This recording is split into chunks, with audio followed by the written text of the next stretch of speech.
박안서 작가의 그리움을 위하여.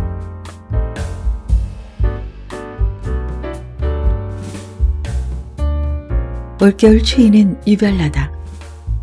눈도 많이 왔다. 스키 캠프 간 손자들한테서 걸려온 전화 목소리가 낭낭하다. 눈다운 눈이 안 올 때는 제설기로 만든 눈으로 스키를 탄다는 걸 알고부터는 아이들을 스키장에 보내는 걸 마뜩찮아 했는데, 올해는 하늘이 내리는 눈으로 스키도 타고 썰매도 탈 생각을 하니 나도 기분이 좋다. 집 앞에 숲이 있어 바라보는 눈 경치도 기막히다. 그래도 나는 눈이 무섭다. 친정어머니가 금년처럼 폭설이 내린 해에 눈에서 미끄러져서 엉치뼈가 망가진 후 노인으로는 견디기 어려운 수술을 여러 번 거쳤지만 결국 보행의 자유는 회복하지 못하고 10년 동안이나 집안에 갇혀 지내다가 돌아가셨다. 지금 내 나이가 그 지경을 당하실 때 어머니 나이와 같다. 노후의 보행의 자유를 잃는다는 게 어떤 것이라는 걸 알기 때문에 나는 눈만 오면 미리 집안에 갇혀 지내기로 작정을 하고 있다. 죽는 날까지 잃고 싶지 않은 가장 소중한 걸 대라면 서슴지 않고 보행의 자유를 대겠다. 어머니 돌아가실 때에도 눈이 많이 왔다. 어머니는 한겨울에 돌아가셨다. 연구차가 공원 묘지 오르막길을 오르기가 여간 아슬아슬하지 않았다. 노인들이 춥지도 덥지도 않을 때 죽기를 소망하는 것도 봄, 가을이라고 죽기가 덜 서럽거나 덜 힘들어서 그러겠는가. 다 자식들을 생각해서지. 그러나 노인들의 소망과는 달리 혹한이나 혹소가 계속될 때 노인들의 돌연사가 가장 많다고 한다.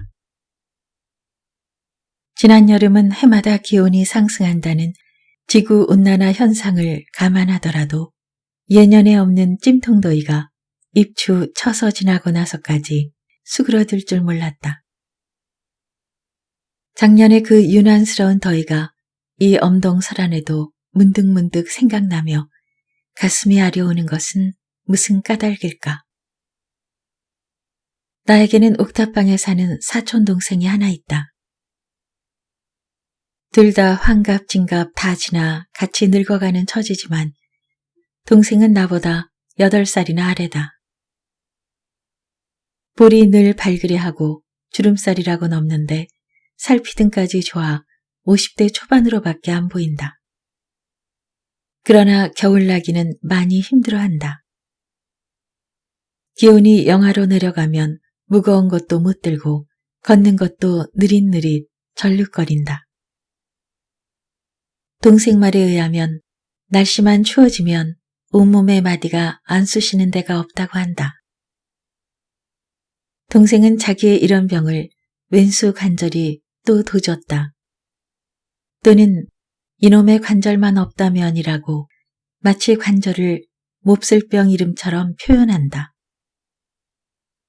하긴 집에 온 손님들이 시국 얘기를 하면서 IMF를 졸업했나 말았나 설왕설래하는 소리를 듣더니 부엌에서 나한테 귓속말로 IMF가 어디 대학 이름이냐고 물었으니까.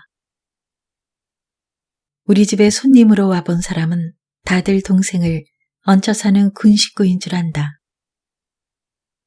그러나 동생이 남한테 붙박이 식모 취급당하는 건 싫어서 사촌동생이라는 걸 분명히 해두었기 때문에 어느 틈에 이모님이라고 부르게 되었다.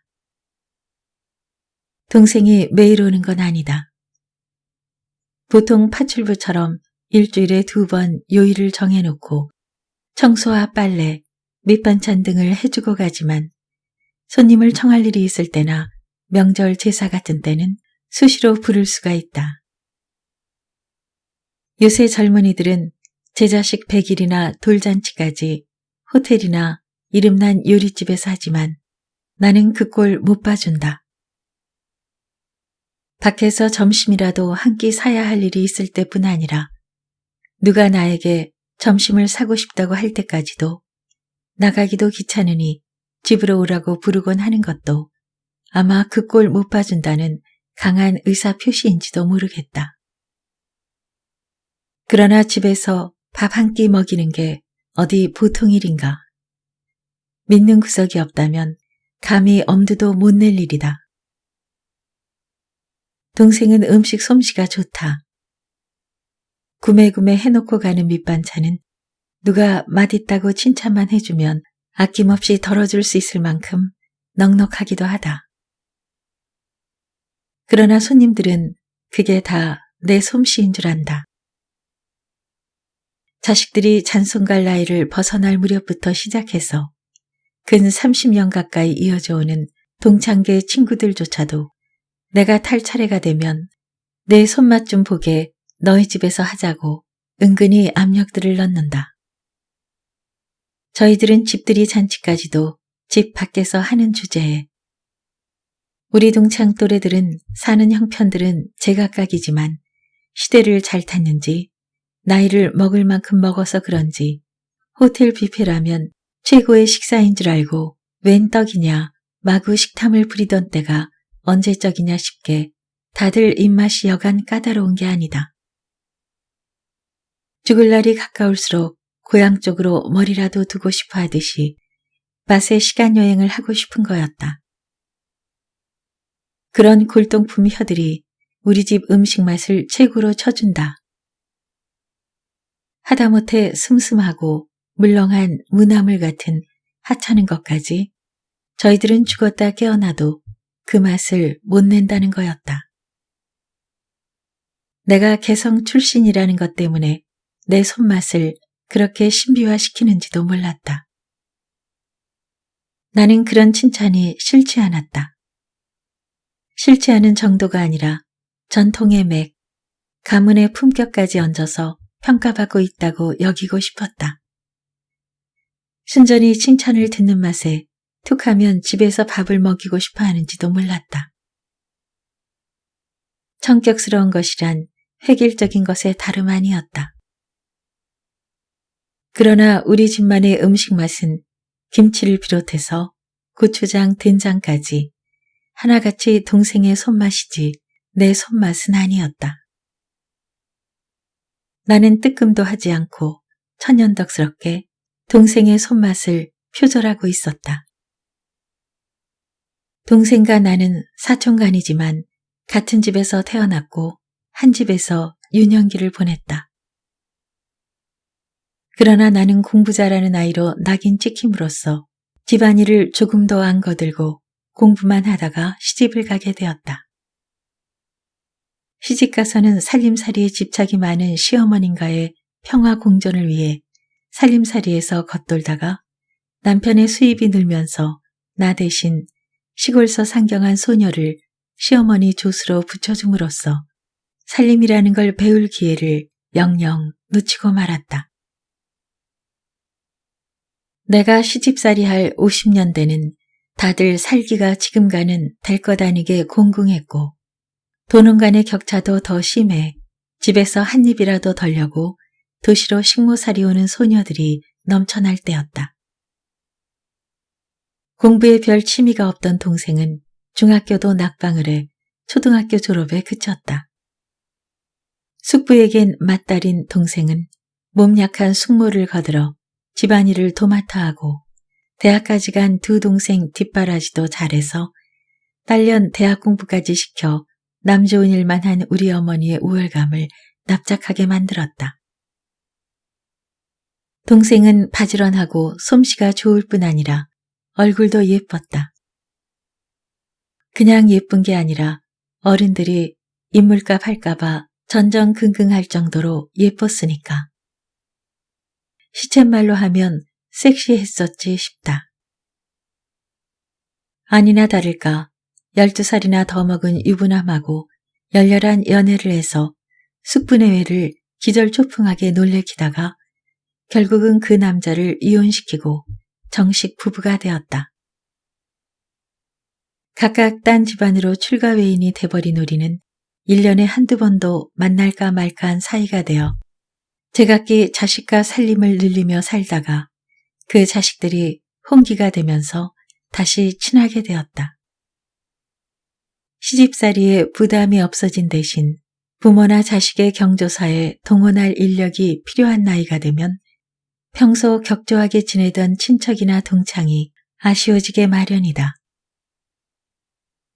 고등학교 때 단짝 전화번호를 알아내어 긴 통화를 하거나 더 발전하여 친목길을 만들기도 하고 무리지어 관광길에 나서보기도 하는 게 바로 이런 중년들의 끄트머리 나이이다. 나하고 동생하고도 그런 나이가 되어 서로 찾을 것도 없이 저절로 가까워진 건 동생의 남편이 빚보증을 잘못 써서 살던 집에서 나앉고 나서부터였다. 넉넉지 못하다는 건 전서부터 알고 있었지만 노후에 집까지 없어질 줄은 몰랐다. 동생은 남매를 낳을 때까지 시부모와 큰동서 밑에서 고된 시집살이를 하다가 큰형이 혼자서 물려받은 시골 땅값이 오르는 바람에 겨우 작은 집을 하나 얻어가지고 세간을 날 수가 있었다. 동생의 남편은 착하기만 하고 경제적으로는 무능했기 때문에 동생은 그 집을 유일한 남편 덕으로 알고 여간 대견한 게 아니었다. 집이 생기고부터 친정 나들이도 잦아졌고 별로 큰 집도 아닌데도 방방이 세만 줘도 먹고 사는 건 문제없다고 친정 부모를 안심시켰다고 한다. 집을 날린 건 다행히 남매를 다 결혼시킨 후였다. 제대로 가르치지도 잘해보내지도 못한 사회 초년생들이라 모셔갈 만한 여력은 없었지만 그래도 효성들은 지극해서 힘을 모아 마련한 모갯돈으로 얻어준 전세방이 우리 아파트 단지에서 전철로 2정거장밖에 떨어지지 않은 단독주택단지 옥탑방이었다. 나는 이사갈 때 딱 한 번 가봤는데 지은 지 얼마 안 되는 집이라 옥상으로 통하는 야외 계단만 조금 위태로워 보일 뿐 널찍하고 깨끗한 방에 주방과 수세식 화장실이 딸려 있을 뿐 아니라 옥상을 온통 마당처럼 쓸 수 있어 새방이라는 구자스러운 느낌이 안 들었다. 동생이 그 동네를 택한 건 바로 이웃에 큰아들 내외가 살고 있어서였다. 그들은 구멍 가게보다 조금 나은 미니 슈퍼를 경영하면서 가게에 딸린 어둡고 작은 방에서 살림을 하는데 며느리는 임신 중이었다. 장차 아이도 봐주고 아들이 배달 나가면 가게도 봐주고 싶어 아들 곁으로 온 거였다. 그러나 친구한테 속아 집까지 들어먹은 충격으로 제부가 몸져 눕게 되고 그 약값이 만만치 않자 동생은 나한테 어디로 파출부라도 나갈 수 있었으면 좋겠다고 구차한 소리를 해왔다. 마침 나도 딸애가 뒤늦게 학위를 한답시고 겨우 젖떨어진 어린 것을 이 할미한테 전적으로 갖다 맡겼을 때라 어디 소개해주고 말 것 없이 내 사정이 급했다. 그 후 나는 이게 웬 떡이냐 싶은 호강을 한 지가 언 10여 년에 이른다.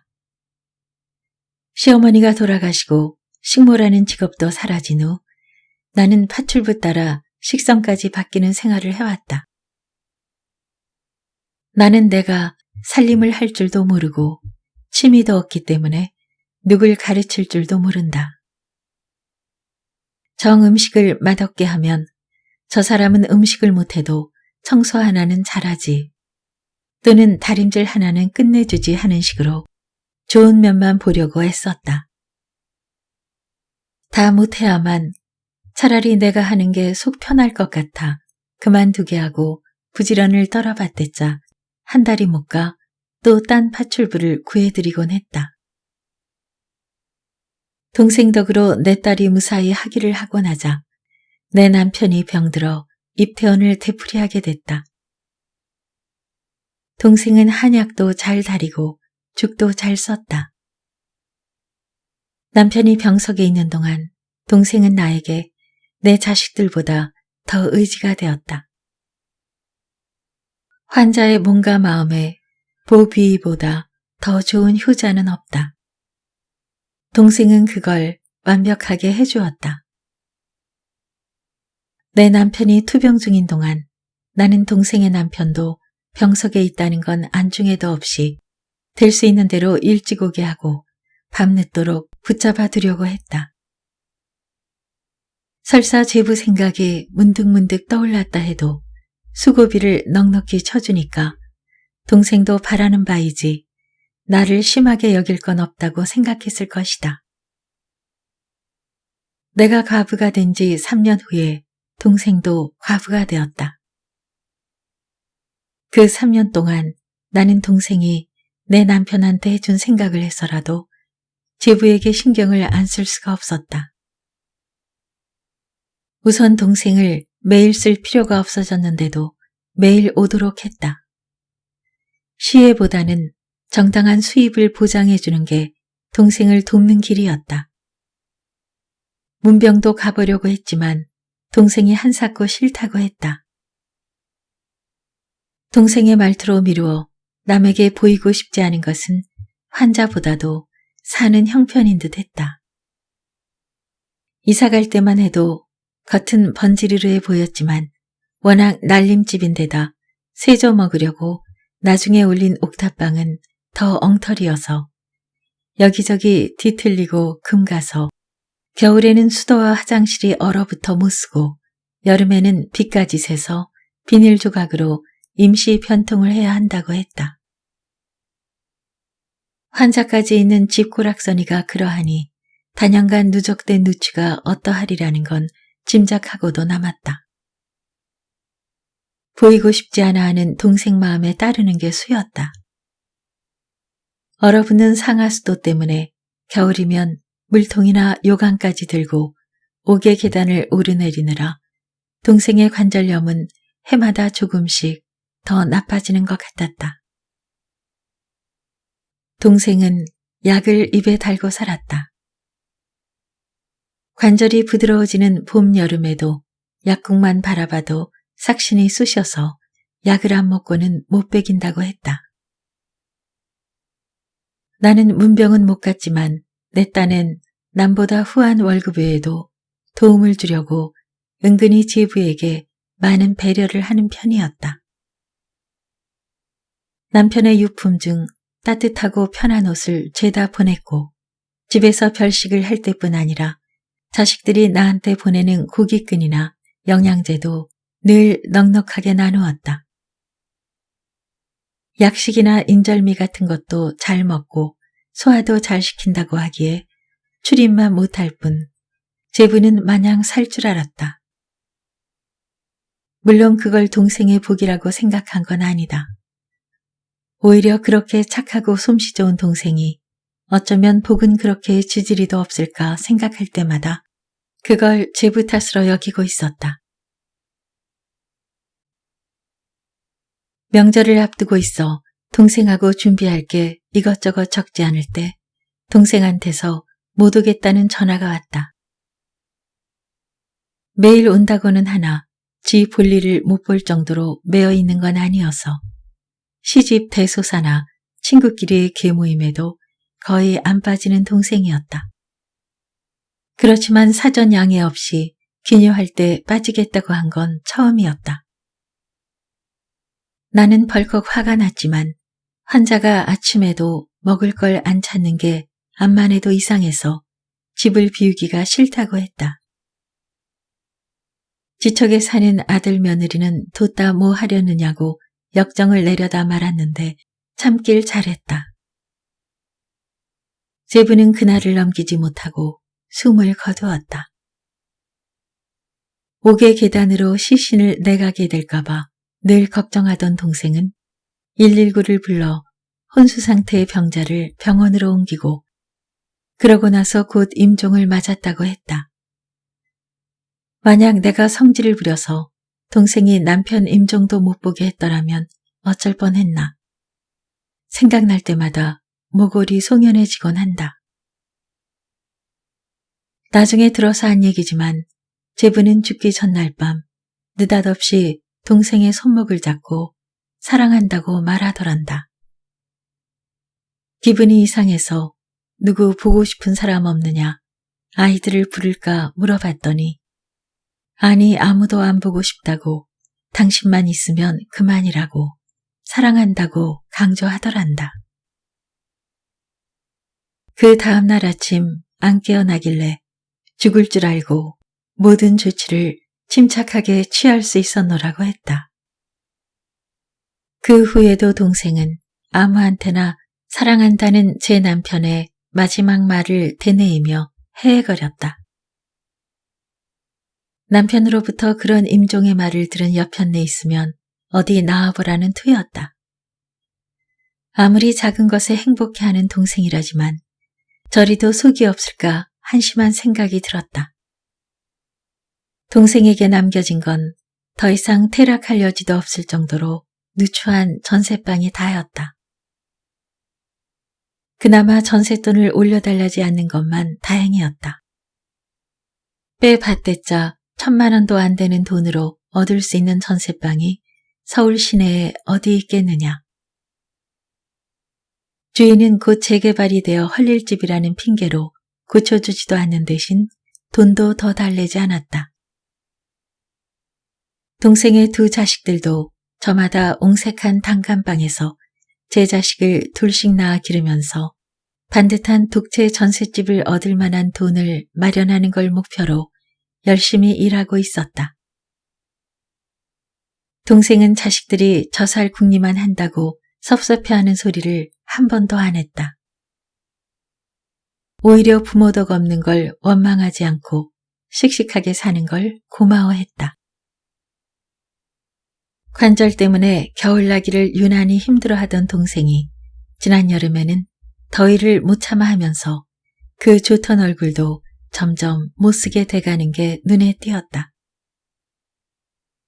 남편의 상중에도 하색을 잃지 않고 무슨 잔칫날처럼 조문객을 챙겨 먹이려고 잠시도 엉덩이를 붙이지 않던 동생이었다.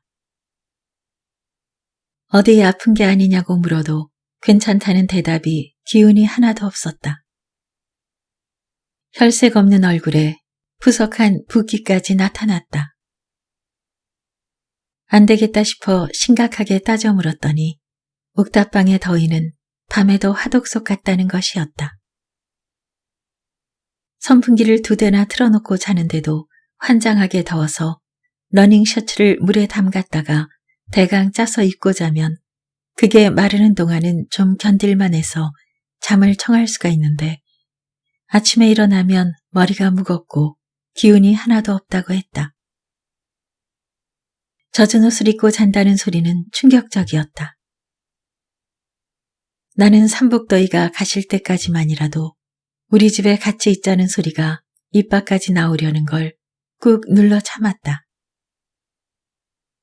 우리 집은 단열과 통풍이 잘 돼 있어 열대야 현상을 거의 못 느끼고 여름을 날 수가 있었다.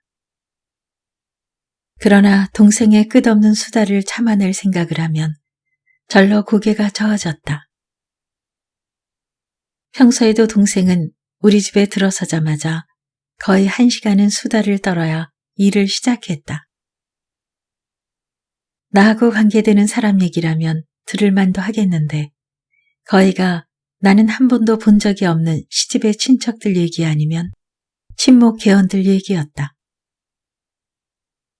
동생은 시집 쪽이 번족한데 이젠 대가 갈려 젊은이들 세상이 되니까 서럽게 된 노인도 많고 재산 관리를 잘못해 억울하게 된 노인이나 병든 노인도 여러 생겨나는 것 같았다. 그러나 늙은이들 모인 데서는 어디서나 들을 수 있는 그저 그런 구질구질하고 시시콜콜한 얘기였다. 아마도 우리 집에 오는 횟수가 줄어들면서 친척 간의 왕래가 정상적으로 회복됐기 때문일 터였다. 그러나 동생이 그런 얘기를 할 때 그렇게도 신이 나서 한 얘기를 하고 또 하면서도 지칠 줄 모르는 것은 제 입속만 챙기고 제 마누라 말만 받들어 모실 줄 아는 요새 젊은 것들 중에서는 그래도 내 새끼들이 그중 효자도라고 말하고 싶은 욕구 때문이라는 걸 나는 알고 있었다. 아닌 게 아니라 동생의 큰아들은 소원대로 방이 3개 있는 독채 전세로 이사를 한 지 얼마 안 되었다. 나는 그때 의뢰 동생이 그 끔찍한 옥탑방을 면할 줄 알았다. 그러나 말이 방 3개지 하나는 창고로 쓰기도 작고 중학교 갈 날이 머지않은 손자들 2놈은 한 놈만 들어서도 집안이 꽉 찰 만큼 숙성했다. 동생은 거기 같이 들어가 살 생각은 꿈에도 안 해본 것 같았지만 젖은 옷을 입고 잔다는 소리를 듣고부터는 여름 동안만이라도 와 있으라는 소리를 안 하는 아들 내외가 괘씸하기 짝이 없었다. 우리 집에 와 있으라는 소리를 꼴깍 삼키고 만 것은 수다 때문이라기보다는 누가 더 동생에게 가까울까 하는 책임감의 문제였다. 와 있으라고는 못했지만 며칠 바캉스를 다녀오겠다는 말에는 반색을 하며 그러라고 했다. 바캉스란 말이 동생 입에서 나오니까 그렇게 신선하게 들릴 수가 없었다. 남해의 작은 섬에서 민박집을 하는 친구가 있는데 그 섬은 주위가 청정 해역일 뿐 아니라 여름에 서늘하고 겨울에도 영하로 내려가는 일이 없다면서 한번 꼭 놀러 오란다는 것이었다. 넉넉 잡아 일주일 정도 있다 올 줄 안 동생은 열흘이 지나도 강감무소식이었다. 민박집이 동생을 부른 것은 서늘한 여름을 나게 하려는 게 아니라 동생을 부려먹고 싶었을 거라는 생각이 들었다. 한번 의심하는 마음이 생기자 점점 확신으로 변했다. 그렇게 좋은 섬이라면 올여름 같은 혹서에 오죽 피서객이 많이 몰려들겠는가. 민박집이 호황을 맞아 일손이 딸릴 게 뻔했다. 그러잖아도 공밥을 얻어먹을 동생이 아니었다. 오죽 바지런을 떨며 구석구석 쓸고 닦고 엽엽하게 투숙객들 시중을 들 것인가 보지 않아도 눈에 선했다. 그 속 없는 것이 본업을 까맣게 잊고 팁 몇 푼 얻어쓰는 재미에 팔려 배알이라도 빼줄 듯이 헤헤거리고 있을 것을 생각하면 우라통이 치밀었다.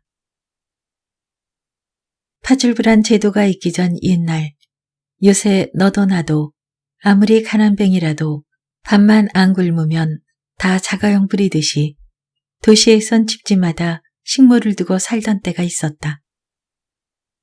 공단이 생기면서 그 흔한 식모가 귀해지기 시작하자 남의 집 식모를 빼돌리다가 탈로가 나서 친하던 이웃끼리 쌈박질이 나기도 했다.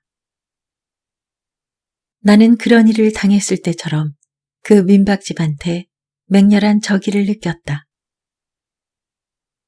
동생의 아들네로 전화를 걸어 섬의 민박집 전화번호를 알아냈다. 동생의 이름을 대고 바꿔달랬더니 심부름을 나갔다고 했다. 그 집에서 부려먹고 있다는 내 추측은 틀림이 없었다. 그래도 그렇지 환갑 노인에게 심부름이라니. 설사 심부름을 나갔다 해도 잠깐 출타를 했다고 하면 듣기 좋을 것을 하고 나는 민박집에 본데 없음을 마음껏 경멸했다. 그날 저녁 동생에게서 전화가 걸려왔다. 밝고 들뜬 목소리로 그 섬이 얼마나 공기 좋고 서늘한지 자랑만 늘어놓고 그동안 내가 얼마나 불편했나에 대해서는 이런 방구 언급이 없었다.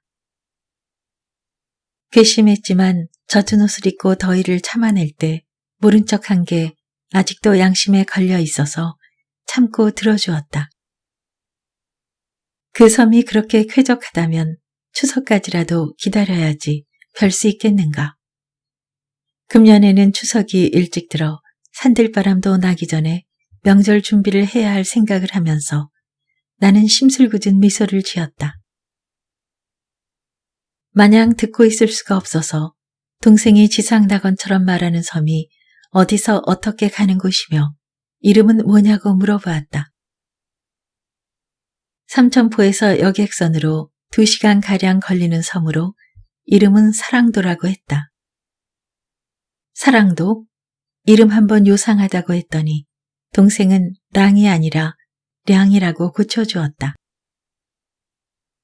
그러나 나는 외우기 쉽게 사랑도로 생각하기로 하고 아무리 거기가 좋아도 너무 추석 임박해서 오지 말고 넉넉하게 남겨놓고 오도록 하라고만 당부하고 전화를 끊으려고 했다. 동생은 제 남편 제사나 차례를 분수에 넘치게 지내는 편이었다. 우리 집은 차례뿐 아니라 손님도 치러야 한다. 장보기까지 동생의 손길이 두 집에 고루 미치려면 적어도 닷새 전에는 와야 한다. 동생은 마지못한 듯 시들한 목소리로 추석 전에는 가야지 하면서도 석연치 않은 말을 덧붙였다. 언니, 힘들어서 어떡해. 나만 믿지 말고 사람을 구해봐. 사람을 구하라니. 딴 파출부를 쓰란 얘기고 지가 여지껏 고작 파출부 노릇이나 했단 말이 아닌가. 내가 절 어떻게 대접했는데 나는 치사하게도 그동안 내가 동생에게 베푼 갖가지 혜택을 일일이 떠올리면서 그 배은망덕에 이라도 갈고 싶은 심정이었다. 제부가 죽은 후 하루 걸러 오도록 하면서도 수입이 줄지 않도록 일당을 올리고 김장이나 명절 손님 초대 등 가외로 부를 때는 후하게 웃돈을 얹어줬으며 비싼 옷도 조금만 실증이 나면 저한테 아낌없이 물려주었으며 집에 고기나 갈비가 남아돈다 싶으면 즉각 저한테 넘겨주었으며 명절이나 크리스마스, 어린이날에는 내 손자는 안 챙겨도 넷이나 되는 제 손자들은 꼬박꼬박 챙겨서 설 빔이나 선물을 장만했으며 외국 여행 갔다가도 제가 행여 며느리한테 얕보일까봐 며느리 주라고 비싼 영양크림 사오는 걸 한 번도 잊은 적이 없는 것 등등 열거하자면 한정이 없었다.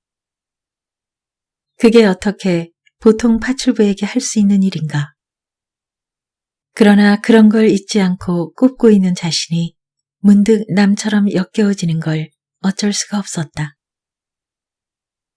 과연 추석 미쳐도 더위는 가시지 않았다. 그래도 추석을 일주일이나 앞두고 동생은 돌아왔고 오자마자 우리 집 먼저 들이닥쳤다. 동생은 얼굴에서 푸석한 부기가 말끔히 가시고 보기 좋게 탄 얼굴에 희색이 만면했다. 동생의 건강뿐 아니라 내 생활의 평화와 질서까지 원상으로 돌아온 안도감에 나는 한바구음을 띠고 동생을 맞아들였다. 그러면 그렇지. 반가운 김에 아유 못된 것, 난 내가 사랑도에서 사랑에 빠진 줄 알았지 뭐냐고 농담까지 할 여유가 생겼다. 그러나 동생은 화들짝 놀라며 언니, 내가 사랑에 빠진 걸 어떻게 알았어? 하며 신기해하는 게 아닌가. 농담을 진담으로 받을 때의 당혹감이라니. 동생이 혼자 됐을 때만 해도 비록 꼴깍 넘어가기 직전이었지만 신자가 들어가는 나이였다. 그러나 이제는 환갑 진갑 다 받아먹은 뒤가 아닌가. 그 나이에 더군다나 섬에서 누구와 사랑에 빠질 수가 있단 말인가. 사랑도인지 사량도인지가 갑자기 그네의 파도 속에서 비너스가 요상하고 변덕스런 환향기를 바람에 실려보내고 있는 것 같은 비현실적인 섬으로 변했다. 언니, 난 처음부터 이런 일이 있을 줄 알고 섬에 간 건 아니야. 그렇지만 가보니까 민박집은 계획적이었더라고. 날 그냥 놔두면 안 되겠다 싶었나 봐. 내가 언니한테도 못할 소리도 그 옆편 애한테는 다 털어놓았으니까. 올여름이 좀 더웠수? 대식이 애비가 전셋집이나마 처음으로 구색을 갖춘 집으로 이사를 가게 되니까 기쁘고 대견하면서도 인사성으로라도 같이 살잔 소리가 한마디쯤 있을 줄 알았는데 며칠이 지나도 아무 말이 없더라고. 게다가 처갓집에서 떡하니 새 집에다 에어컨을 들여놔줘서 내가 갈 때마다 시원하게 켜주는 것까지는 좋은데 옥탑방으로 돌아오기만 하면 펄쩍펄쩍 뛰게 덥고 게다가 서럽기까지 한 거야. 그때마다 젖은 옷을 입고 더위를 견디기가 너무 비참해서 전화통 붙들고 민박집에다 전화를 걸어 하소연을 하곤 했더랬어. 그동안 옷이 다 말라 다시 한번 적셔다가 입고는 통화를 계속한 적도 있는걸. 물론 내가 지금 어떤 꼴을 하고 있다는 중계방송도 빠뜨리지 않았지. 내가 누구요? 그 친구가 그러다 병나겠다고 섬에 와서 여름을 나고 가라고 하길래 생각하고 말 것도 없이 떠났던 거야. 오라는 데가 있는 게 그렇게 좋더라고. 폐가 될 걱정 같은 건 안 했어. 어디 가든 내 몸 하나만 안 아끼면 밥값할 자신은 있었으니까. 죽으면 썩을 놈의 손 못하러 아끼겠어. 언니도 여윳돈 있으면 그 섬에 별장 하나 사. 삼천포에서 배로다 2시간도 채 안 걸려. 얼마나 좋다고. 난 사람들이 다 좋다는 제주도도 그닥 좋은 줄 몰랐는데 사량도는 첫박에 마음에 쏙 들더라고. 여기가 바로 성경이다 싶었으니까. 순 서울 사람인 민박집이 하필 거기다가 노후 설계를 하게 됐는지 이해가 되더라고. 얼마나 시원한지 서울의 찜통더위가 딴 나라 일 같더라고. 거긴 복더위도 없지만 엄동소란도 없대. 겨울에도 얼음이 어는 법이 없다니까. 들이 사철 푸르대. 그래도 가을 되면 나무들이 단풍은 든다나 봐. 노란 은행잎이 파란 잔디 위에 떨어질 생각을 해봐. 내가 못에 홀렸다고. 민박집이 얼마나 잘해주는지 도와주고 싶어도 할 일도 없더라고. 심부름하는 애녀석도 하나 있고 민박 손님들은 잠만 자지 밥은 안 해달라니까 할 일이 뭐가 있겠어. 언니, 난 아무리 할 일이 없어도 퍼질러서 낮잠이나 자고 그러지는 못하는 거 언니도 알잖아. 1시 반시 안 놀리던 팔다리 너무 편하게 놔두면 안 될 것 같아서 아침 저녁 섬을 한 바퀴씩 돌면서 선창가 구경도 하고 들일하는 사람들과 만수바지도 하니까 서울서 더위 먹은 부기도 빠지고 밥맛도 좋아지더라고.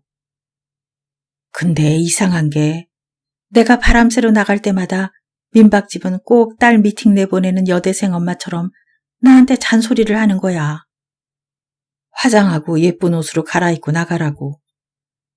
그러잖아도 섬 여자들보다 얼굴이 하얗고 팽팽한 게 미안해 죽겠는데 언니 섬 옆편 애들 말도 마라.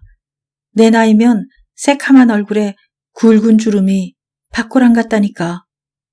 서울서도 아무도 나를 60대로 안 봤잖아. 다들 10살은 젊게 봤는데 거기선 꺾어진 60으로 보는 사람까지 있더라고. 눈들이 빈 게 아니라 지네들하고 비교해서 그렇게 본 거지. 그렇게 지내길 일주일도 안 돼서 청혼이 들어온 거야. 삼천포까지 배 타고 나가서 다방에서 만났는데 낯익은 얼굴이더라고. 작은 섬이니까 뻔하잖아. 내가 또 오죽 빨빨거리며 쏘다녔수. 호라비인 줄은 몰랐지만 점잖기가 꼭 교장 선생님 같아서 귀를 비켜드리며 인사를 하곤 했던 분이었어. 그게 다냐고? 물론 나를 맞선을 보이려고 삼천포까지 끌고 나가기 전에 민박집이 오죽 나를 꼬셨겠어. 언니도 가만히 있으는 무슨. 그게 아니라 한 동네에서 겪어본 그 노인네 마음 씀씀이랑 집안 사정이랑 재산 정도랑 겪어본 대로의 그 노인 속내를 일러주면서 나한테는 과분한 혼처라는 거지. 교장 선생님은 아니었지만 그 노인이 제일 되고 싶었던 게 교장 선생님이었대. 상처한 지는 1년도 안 돼. 금년 2월이었다니까. 금슬 좋기로 동네에서 소문난 부부였다나. 남들은 어떻게 생각할지 모르지만 언니, 난 그 소리가 제일로 마음에 들더라. 우리도 소문난 인구 부부였으니까. 그래야 서로 꿀릴 게 없잖아. 다 된 밥인데 새삼스럽게 맞서는 못하러 봤냐고? 그래, 맞아, 언니.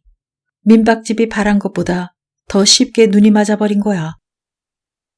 그러니까 삼천포까지 나간 건 맞선이 아니라 상견례였어. 영감님은 5남매를 두었는데 아들 셋을 다 대학까지 가르치고 딸 둘은 고등학교까지만 가르친 대신 다 대학 나온 사이를 맞았는데 그이들이 삼천포에서도 살고 부산 마산에서도 사는데 그이들한테 먼저 나를 소개시키고 승낙을 받는 절차를 밟고 싶다는 거야. 뭐 자식들이 마다할 리는 없지만 그래야 앞으로도 내 입장이 떳떳하다는 거지. 5남매가 하나도 안 빠지고 동부인에 나왔으니 그 식구만 해도 10명 아니유. 게다가 육지에 사는 아우 누이들까지 나왔으니 얼마나 근검해. 교장 선생님보다 더 잘나 보이더라고. 대학 졸업생들이 다들 절절 매는데 총장님이라면 누가 뭘 할 거야. 영감님이 섬에서도 존경받고 있다는 게 느껴졌는데 처신을 점잖게 하는 것도 있지만 그 섬에서 자식들을 모조리 그만큼 공부시킨 집은 그 집 하나밖에 없다니까 그럴 만도 하지 뭐. 다방에서 음식점으로 옮겨 앉아 회식을 하면서 영감님은 부득부득 나를 자기 옆에 앉히고 동지 섣달 꽃 본 듯이 눈을 못 떼지. 건장한 아들 사위 둘이 차례로 잔을 올리며 어머니 부친성 있게 굴지. 그래 노니 시쳇말로 내가 뿅 가지 않았겠수? 언니는 왜 또 도끼 눈을 뜨고 그래? 그 집 식구만 재리고 우리 쪽 식구들은 뭘로 아냐고? 그건 아니지. 영감님이 그렇게 경우 없는 사람 아냐. 부득부득 나하고 같이 상경해서 우리 식구한테 자기를 선보이겠다는 거야. 내가 안 그래도 된다고 나 혼자 가서 승낙을 받고 오마고 했어. 솔직히 반대할 사람도 없지만 반길 사람도 없잖아. 내 자식들은 대면하고 친정부치들은 다들 언니처럼 쌀쌀 맞고 시집은 대가 갈려 조카들만 남았는데 뿔뿔이 흩어져 제 살기 바쁜 그 애들을 불러 모아 숙모 시집 간다고 광고를 치면 아마 날 미쳐도 더럽게 미친년 취급할 테고 내 살던 데 보여주기도 싫고 사람 마음이 어쩌면 그렇게 간사스러운지 아무리 집같이 하는 집이라도 온종일 뼈 빠지게 일하다가 밤에 기어들어가 다리 뻗고 누우면 세상 편한 게 내 집구석이다 싶더니만 이제 다시는 거기서 못 살 것 같아. 그럼 어젯밤 대식인에서 잤지. 아들 며느리 보는 앞에서 경환이 경숙이한테도 전화 걸어서 자초지종을 다 말해버렸어. 뭐 승낙은 쟤까지 것들이 무슨 권리로 승낙을 하고 말고 해. 통고한 거지. 그래도 이런 일에는 여자 형제가 낫더라고. 경환이는 누나가 오죽해서 그런 결정을 하게 됐겠느냐고 잘 살기를 바란다고 하는데 정이 조금도 안 느껴졌어. 그래도 경숙이는 놀라서 울먹이면서 자기 집에 와서 자면서 자세한 얘기 하자고 하더군. 오늘 내일은 경숙이네서 잘 거야. 아냐, 그 다음 날도 언니네는 못 오지. 모레 내려가야 하니까. 모레 새벽에 떠나야 해안의 섬에 닿을 수가 있거든. 추석? 추석이야 물론 섬에서 새야지. 대시계비가 지 애비 차례 어련히 지내려고. 거기 영감님이 당신 마누라 차례를 내 손으로 차려주길 원해. 마나님 차례는 올해가 처음이지만 영감님이 모셔야 할 조상이 4분이나 더 있는데 자식들이 미리 오지 않고 얀야치 시간 맞춰 오는 바람에 죽은 마나님의 명절이나 제삿날은 육지 바라보느라 고개가 한 뼘은 늘어났대. 태풍이라도 와서 백길이 끊기면 못 오기 일쑤고 자기는 죽은 마나님처럼 자식 바라기만 하고 살지 않을 거래. 둘이서 오순도순 차리재. 나도 그 노인이 나를 안 놓치려고 그렇게 급하게 군다는 거 알아. 모레 꼭 삼천포에서 만나자고 몇 번이나 다짐을 받고 나를 육지로 보내준 거야. 삼천포까지 영감님이 자기 배를 가지고 마중 나오기로 했어. 명색이 혼행길인데 어떻게 어중이 떠중이 다 타는 여객선을 타게 하냐고. 만일 그날 내가 삼천포에 안 나타나면 내가 가족들의 승낙을 못 받은 걸로 알겠다고 했어. 그럼 영감님이 얼마나 풀이 죽겠어? 생각만 해도 불쌍해서 가슴이 저려. 더 들을 것도 없었다. 30여 년을 해로한 제 영감 차례를 내팽개치고 어느 개벽다기인지 모를 늙은 뱃사람의 마누라 차례를 지내러 가겠다는 게 어디 제정신인가. 너 환장을 했구나. 나는 차갑게 내뱉고 먼저 자리를 박차고 일어섰다. 동생이 12살이나 더 먹은 기혼자와 연애해서 온 집안을 발칵 뒤집어 놓을 때 생각이 났다. 식구들이 그러건 말건 동생은 그 연애를 완성시켰고 그 남편이 죽으면서 남긴 사랑한다는 말 한마디를 지금도 남들에게 풍기면서 자랑하기를 잘한다. 옥탑방의 지옥불을 견디게 한 힘의 반 이상이 아마도 그 말의 힘이었을 것이다. 그런 동생이 새로운 연애를 시작한 것이다. 그 남자는 70이지만 건장하고 점잖아서 앞에서 보면 교장 선생님 같고 뒤에서 보면 청년 같다나.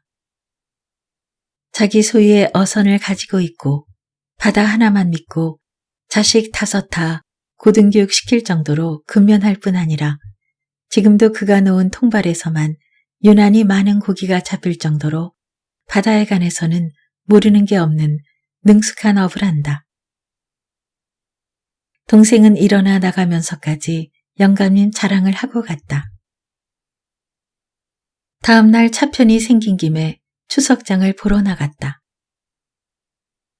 나는 일손 생각은 깜빡 잊고 예년에 하던 대로 구색 맞춰 제숫거리를 넉넉히 장만했다.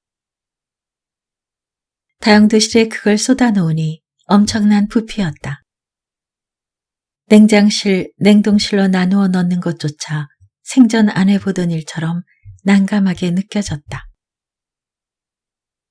저걸 다 어쩌란 말인가.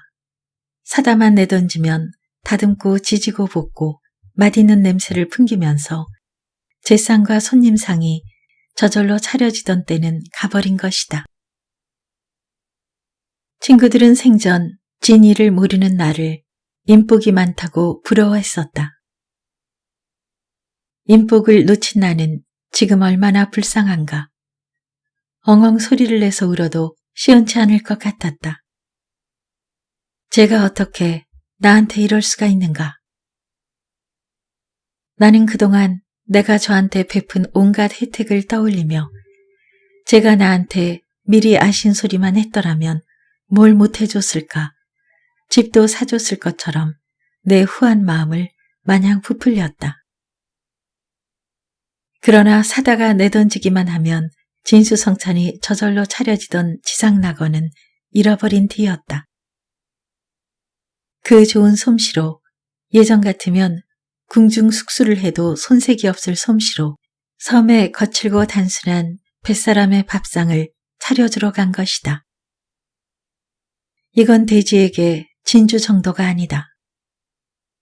어찌 보고만 있을 것인가. 나는 질투로 분기탱천하여 동생의 친동기들한테 전화통을 돌렸다. 먼저 경환이한테 이게 얼마나 우세스러운 일이라는 걸 강조했다. 우리 집안이 어떤 집안이냐. 나는 구태여 가문에 전해 내려오는 연려나 정경 부인까지 거슬러 올라갈 것 없이 6.25 때 우리 집안 내에서 때로 생겨난 과부들을 생각해냈다. 어쩌면 그 많은 떼가부들이 하나도 개가를 안 하고 수절을 했을까. 말을 하면서도 끔찍한 생각이 들었다. 안 한 게 아니라 못한 거겠죠.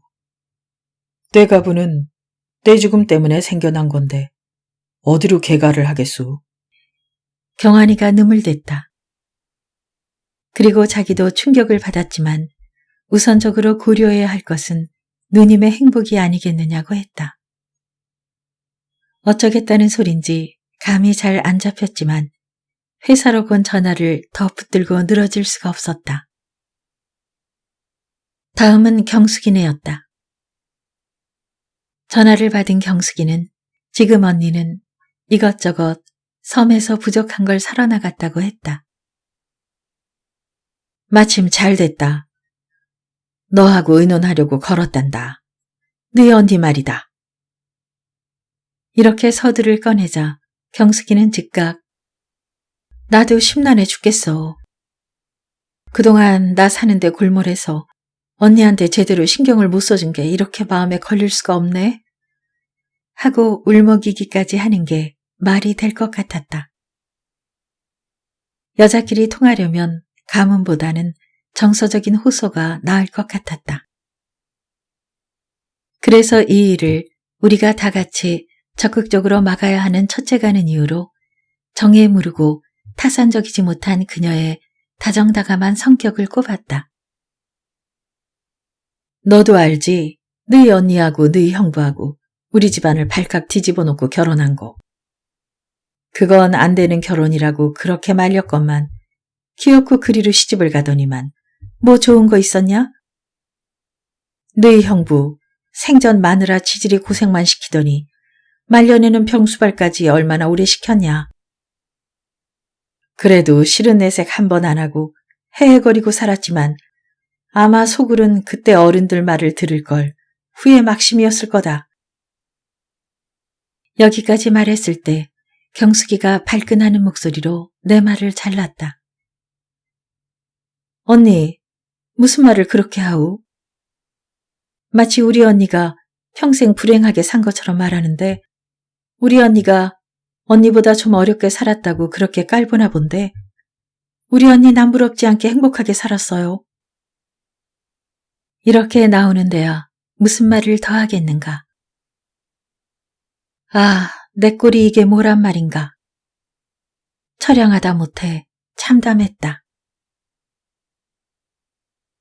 동생하고 전화로만 작별 인사를 하고 외출 중 택시 속에서 방송을 들으니 남해의 파랑주의보가 내려졌다 한다. 태풍이 북상 중인 모양이다.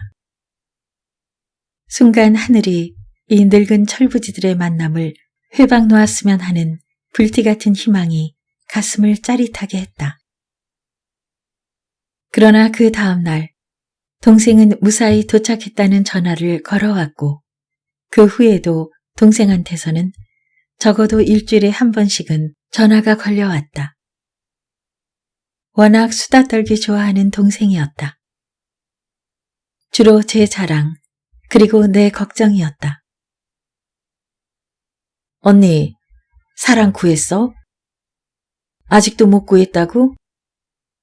이 세상에 웬 떡이 어딨어. 몇 번 갈아들이다 보면 웬만한 사람 만날 거야. 언니도 그 성질 좀 죽여야 해. 나도 언니한테 얼마나 스트레스 받은 줄 알아?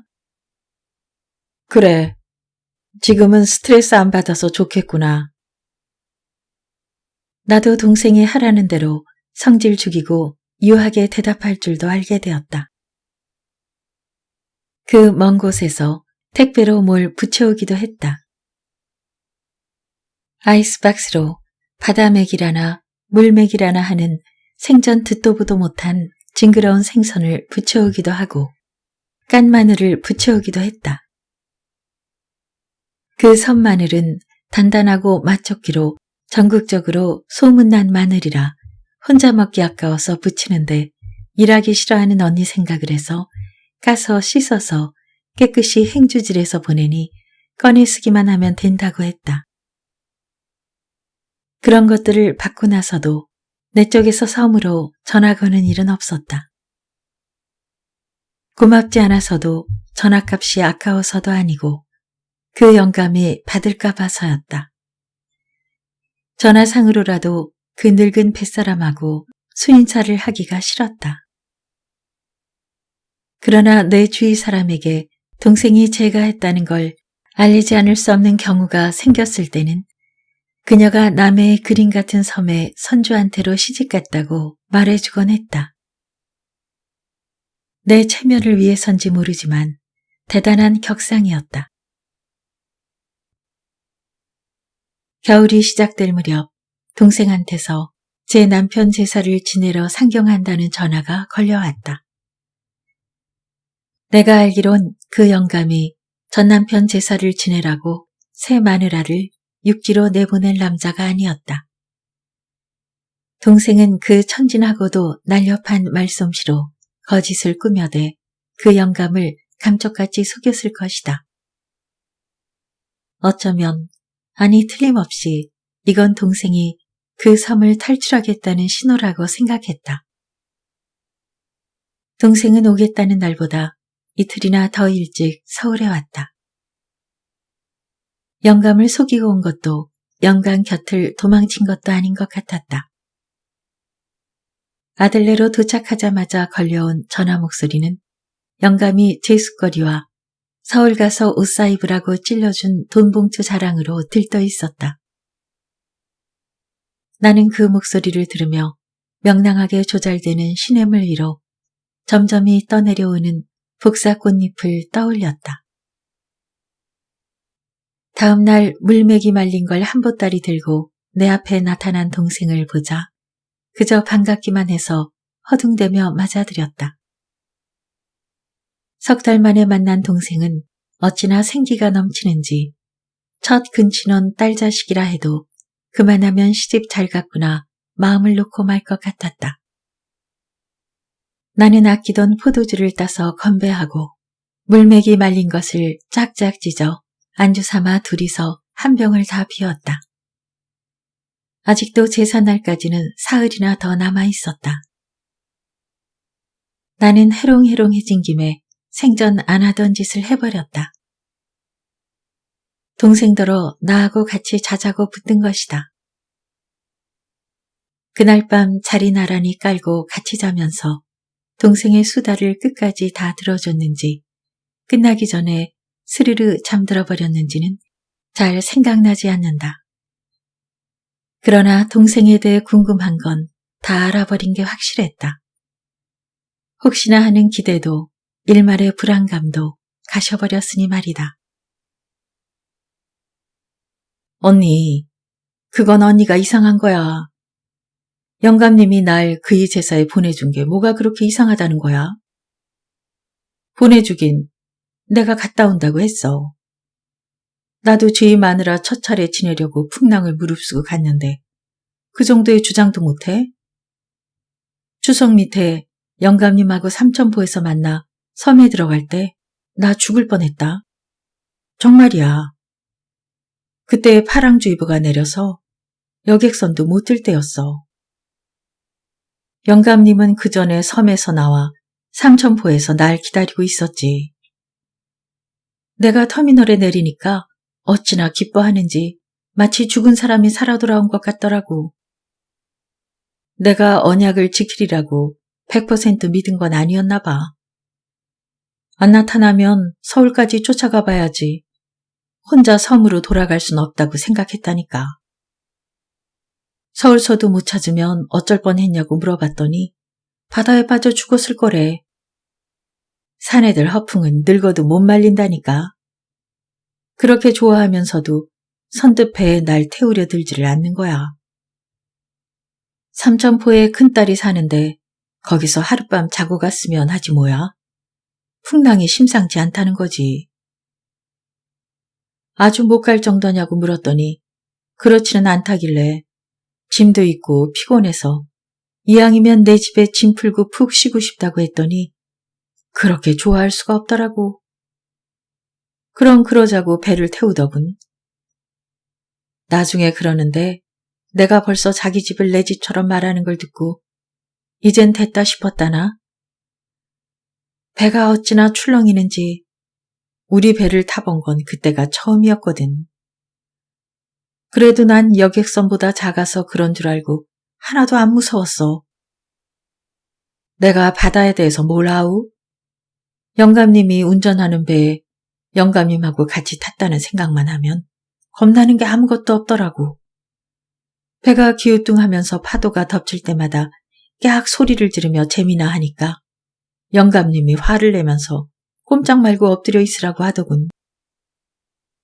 장난이 아니구나 싶었지만 마음은 편안했어. 영감님하고 둘이서라면 죽어도 그만이다 싶은데 뭐가 무섭겠어? 1시간 40분 걸린다던 배가 2시간 반 만에 섬에 도착했는데도 나는 늦는다는 생각도 없었어. 아, 영감님이 나를 얼싸안으면서 인제 살았다고 등을 토닥거릴 때도 그 뱃길이 그렇게 위험한 건지는 몰랐지 뭐요. 우리가 도착했단 소리를 듣고 이웃 사람들이 우르르 몰려왔는데 다들 영감님을 막야단치는 거야. 글쎄 민박집은 다짜고짜 영감님 등짝을 철썩철썩 때리면서 이런 풍랑에 배를 띄우는 사람이 어딨냐고. 만약 두 사람이 어떻게 됐으면 중신을 선 자기가 어떻게 저 집 식구들을 대할 뻔했냐고. 막 소리를 지르는 거야. 영감님이 싹싹 빌면서 잘못했다고 하더군. 그 사람들 하는 양을 보니까 비로소 우리가 죽을 고비를 뚫고 왔다는 걸 실감하겠더라고. 언니, 그 얘기가 그렇게 재밌수? 그럼 재미있는 얘기 또 하나 해줄까? 며칠 전이었어. 한 동네 사는 큰아재라는 친척하고 면사무소가 있는 이웃섬으로 볼일을 보러 간다고 전날부터 벼르더니 나도 같이 가야 한다고 아침부터 서두르는 거야. 단 둘이서라면 모르지만 평소 어렵게 지내던 큰아재하고 같이 간다길래 내키지 않아 했더니 꼭 같이 가야 된다고 두둑한 서류 봉투까지 내 코트 주머니에 집어넣어주면서 조르는 거야. 그래서 선창가까지 따라갔는데 우리 배에서 큰 배로 영감님이 껑충 옮겨 타고 나서 손을 내밀길래 나도 그렇게 가볍게 건너뛸 수 있을 줄 알았지. 근데 배와 배 사이가 너무 넓었나 봐. 바닷물에 빠질 뻔하면서 어찌어찌 배전을 잡긴 했는데 아랫도리는 온통 물에 잠겨 버둥거렸지 뭐야. 영감님이 내 팔을 잡고 끌어올리려고 안간힘을 썼지만 역부족인 거 있지. 영감님이 사람 살리라고 막 악을 쓰더군. 마침 같이 가기로 한 큰아재가 왔기 망정이지. 하마터면 바다에 빠져 죽는 줄 알았다니까. 큰아재의 도움으로 나를 건져 올려서 흠뻑 젖은 아랫도리를 자기 잠바랑 큰아재 잠바로 꼭꼭 싸주면서 영감님이 글쎄 엉엉 우는 거야. 나는 남자가 그렇게 눈물을 철철 흘리며 우는 거 처음 봤다우. 그러면서 죽은 마누라가 도와줬다나. 내 손목을 붙들고 마누라한테 도와달라고 이 사람마저 이러면 못 산다고 빌었대. 언니도 그게 뭐가 기분 나빠? 난 하나도 기분 안 나쁘더구만. 영감님이 워낙 정이 많아서 그래.